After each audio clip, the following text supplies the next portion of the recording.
Hola, bienvenidos a este video donde presentaremos una línea del tiempo.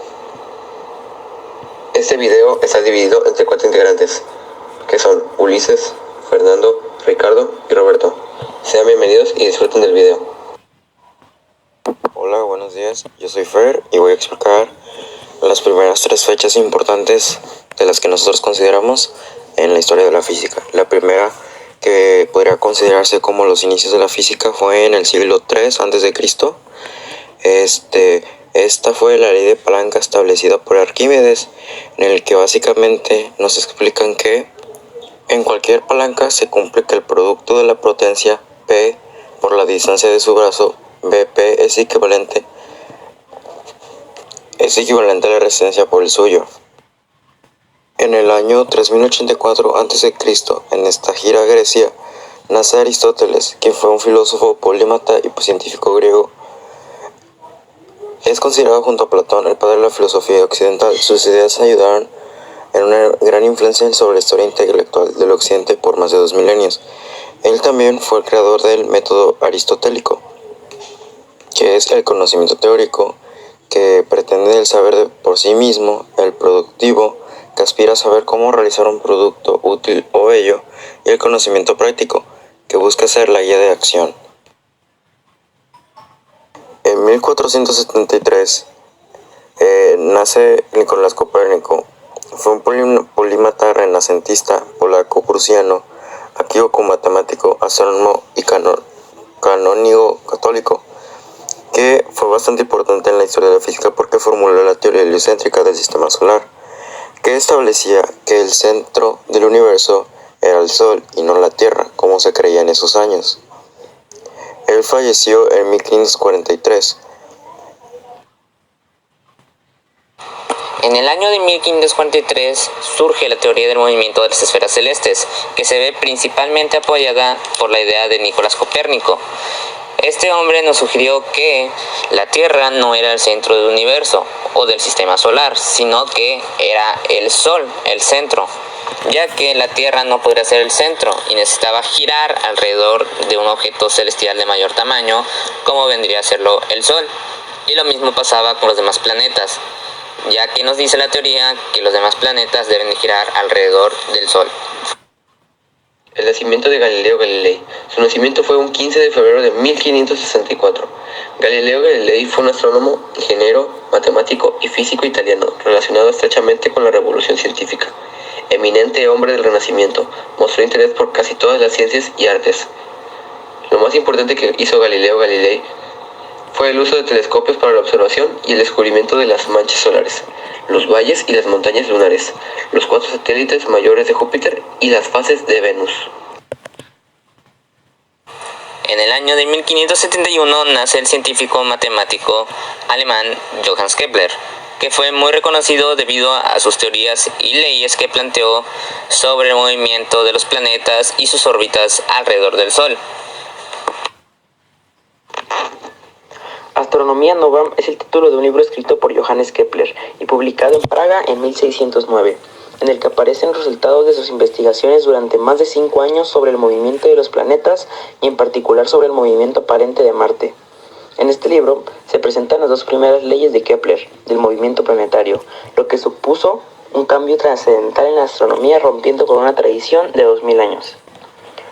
Portada de la obra de Johannes Kepler, Astronomía Nova en 1609, el libro de fuerte contenido matemático se basa en la observación del astrónomo Dannes Tycho Brahe. Su título significa Astronomía Nueva basada en causas o física celeste, y esto indica ya otra novedad radical de la obra. Por primera vez surge la idea de combinar física y astronomía, al modo de que lo llamemos mecánica celeste. De hecho, toda la investigación de Kepler estuvo guiada por la idea de que el Sol es el origen de fuerzas que mueven a los planetas en sus órbitas y que aumentan o disminuyen con la distancia del Sol. Está estructurado en 5 partes. En la primera se discuten los modelos planetarios propuestos hasta entonces y se muestran que son equivalentes frente a los datos de la astronomía de posición.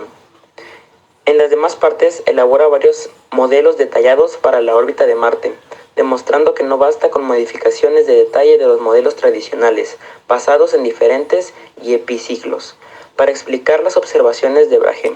Finalmente, encuentra un modelo planetamente satisfactorio para la órbita de Marte con una elipse que tiene al Sol en uno de sus focos. En el año de 1596 nace René Descartes, un reconocido filósofo, matemático y físico francés, que fue considerado y es todavía considerado el padre de la geometría analítica. Y esto no se debe a nada menos que su mayor creación, que todos conocemos a día de hoy como plano cartesiano. La geometría es una de las ciencias más antiguas. Inicialmente constituyó un cuerpo de conocimientos prácticos en relación con las longitudes, áreas y volúmenes.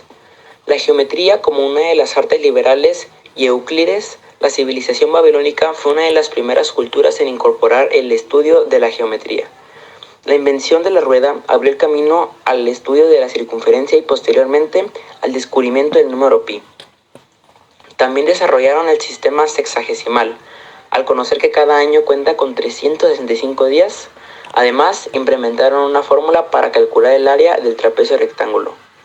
En el antiguo Egipto estaba muy desarrollada según los textos de Heródoto, Estrabón y Diodoro.